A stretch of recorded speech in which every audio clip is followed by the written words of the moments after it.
Hola, ¿qué tal? Mi nombre es Viridiana Daniela Ortega Núñez, soy estudiante del Instituto Politécnico Nacional de la carrera de Psicología y en esta ocasión me gustaría compartirte acerca de la inteligencia emocional. Vamos a ir desde cuáles fueron los aportes a lo largo de la historia, continuaremos con el acuñamiento del concepto de inteligencia emocional y finalmente ejemplificaremos y mencionaremos la importancia que tiene este concepto en el campo de la educación, en el campo laboral y en las aplicaciones que ha tenido igual a lo largo de los años. Lo más importante en este momento es definir el concepto y cuál fue la aparición del concepto de inteligencia. Este concepto aparece en Europa, tiene antecedentes en los estudios que realizan Weber y Fechner. En Inglaterra el estudio lo realiza Galton y posteriormente se siguen haciendo más estudios para que se dé la aparición del concepto de inteligencia. En primer lugar, a esta ocasión mencionaremos a Cattell, quien fue el autor que consideró la inteligencia como un proceso superior, que es una aptitud diferente, y este autor utilizó por primera vez el concepto de prueba mental y separó la medición de la capacidad mental del campo filosófico que hasta entonces se había utilizado para el concepto de inteligencia. Posteriormente, en Francia, Binet y Simon desarrollaron métodos que permitieron el estudio de las diferentes funciones mentales y separaron la inteligencia de los aspectos sensoriales que en ese momento ya se conocían del organismo. Posteriormente, Terman en 1911 crea una versión más extendida de las pruebas de la escala que ya se conocía de Binet y Simon, y a esta se le denomina revisión y extensión Stanford de la escala Binet, que en realidad complementan la escala que ya existía antes.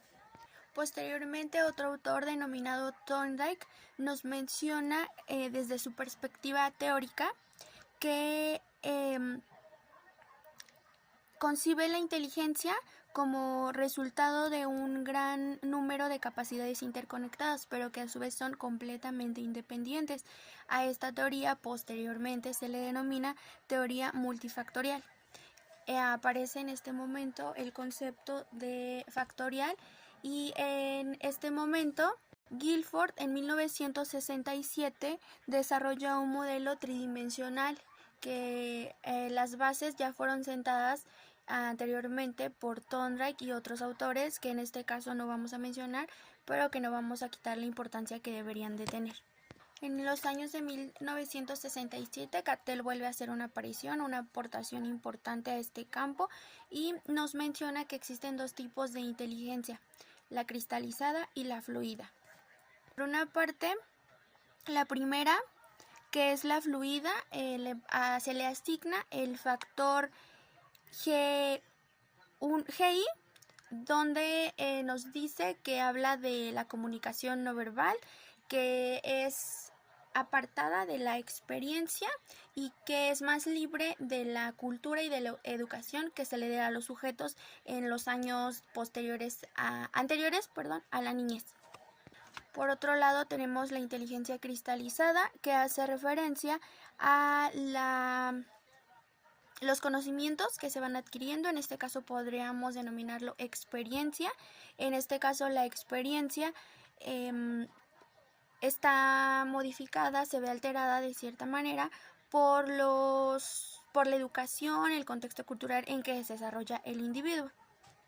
Y finalmente llegamos al concepto que en este momento es de gran importancia para nosotros, ya que actualmente es un concepto que escuchamos continuamente en los medios de comunicación, en las escuelas, por esto de las habilidades sociales, y que claramente son habilidades que podemos adquirir en algún momento si es que no las desarrollamos, pero no cabe duda que cada individuo es capaz de adquirir estas habilidades. Son ciertas destrezas que permiten en el campo de la educación, permite que los niños tengan un mejor rendimiento escolar. En el caso del ámbito laboral, actualmente las empresas nos exigen que los empleados ya no sean contratados aquellos que tienen un coeficiente intelectual más alto, sino aquellos que tengan una inteligencia emocional más alta. En cuanto a beneficio monetario, esto beneficia tanto a la empresa y beneficia el trabajo de las personas que laboran en diferentes empresas. Hay muchos autores que a lo largo de la historia, como lo hemos estado revisando, hicieron aportaciones y posteriormente fueron acuñando el concepto, lo fueron modificando claramente, pero en este caso nos vamos a enfocar en los autores que voy a mencionar a continuación. Primero tenemos a Salovey y Mayer, quienes acuñaron el término de inteligencia personal, que posteriormente se modificaría y se convertiría en la inteligencia emocional. Tal cual, la definición que se obtiene de la inteligencia emocional de estos autores nos menciona que es la capacidad para supervisar los sentimientos y las emociones de uno mismo y de los demás, de discriminar entre ellos y de usar esta información para la orientación de la acción y el pensamiento propios. Esto fue en el año de 1999. Pero conforme pasaron los años y el transcurrir de ellos, estos mismos dos autores consideraron que era insuficiente para algunas situaciones este concepto, entonces la modificaron y la siguiente definición de los años posteriores fue: la inteligencia emocional relaciona la habilidad para percibir con precisión, valorar y expresar emociones. Relaciones también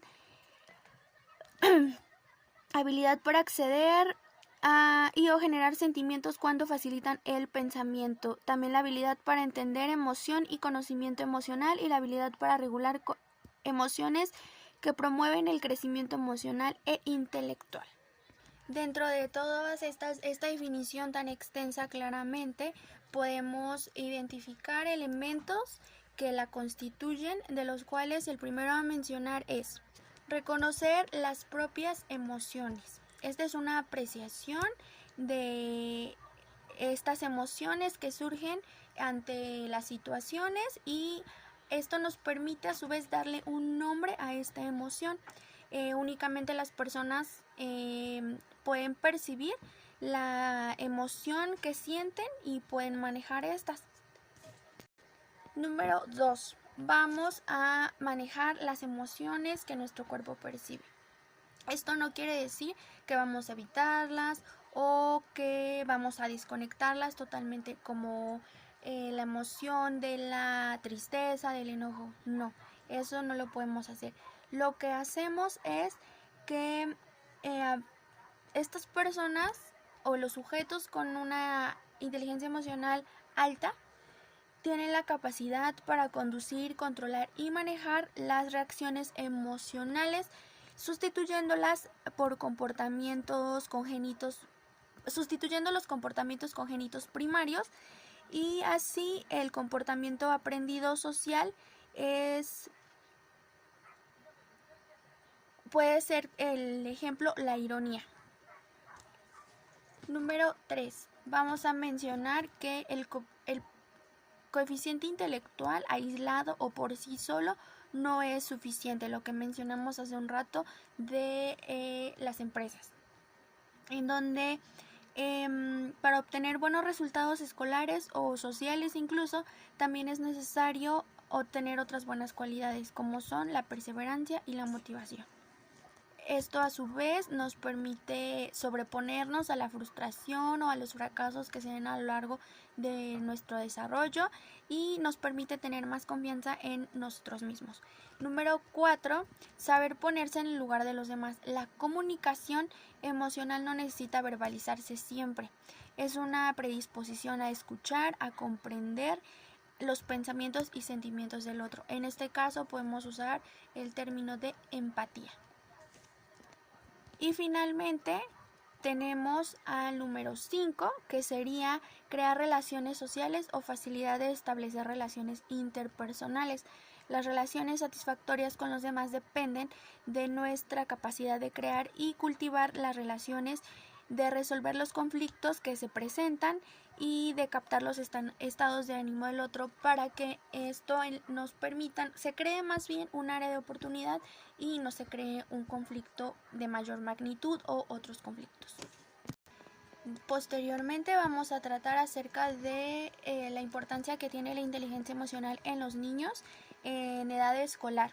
Esto les permite ir de un proceso continuo de aprendizaje desde el más simple hasta el más complejo acerca del conocimiento de sus emociones. Para que estos se desarrollen de esta manera, vamos a considerar 5 aspectos diferentes o elementos que deben integrar esta inteligencia emocional en los niños. Primero tenemos a la conciencia emocional, es decir, ser consciente de uno mismo. Al autocontrol o regulación de las emociones. Al manejo tenemos como siguiente el autocontrol y regulación de las emociones, que significa la capacidad para saber manejar ampliamente nuestros propios sentimientos. En número 3 tenemos la motivación, que significa en este caso ser perseverante, ser aplicado, ser constante. En el número 4 vamos a colocar la habilidad social. En este caso no nada más es permanecer como un observador dentro de una dinámica social, ¿no? Ya que esto pues es lo que se espera de todos los seres humanos, sino que va más allá el rol que desempeñen, que sería pondré como ejemplo en este caso estar contento de estar entre ese grupo. Y finalmente tenemos la empatía, que es la capacidad que tienen los seres humanos de ponerse en el lugar del otro, de comprender las emociones que el otro está sintiendo para poder así generar un área de oportunidad y una solución a algún conflicto que se pueda presentar. Y finalmente vamos a ejemplificar con una película que muchos conocemos, es la película de Intensamente, y aquí voy a colocar un fragmento para que podamos entender un poquito más todo lo revisado.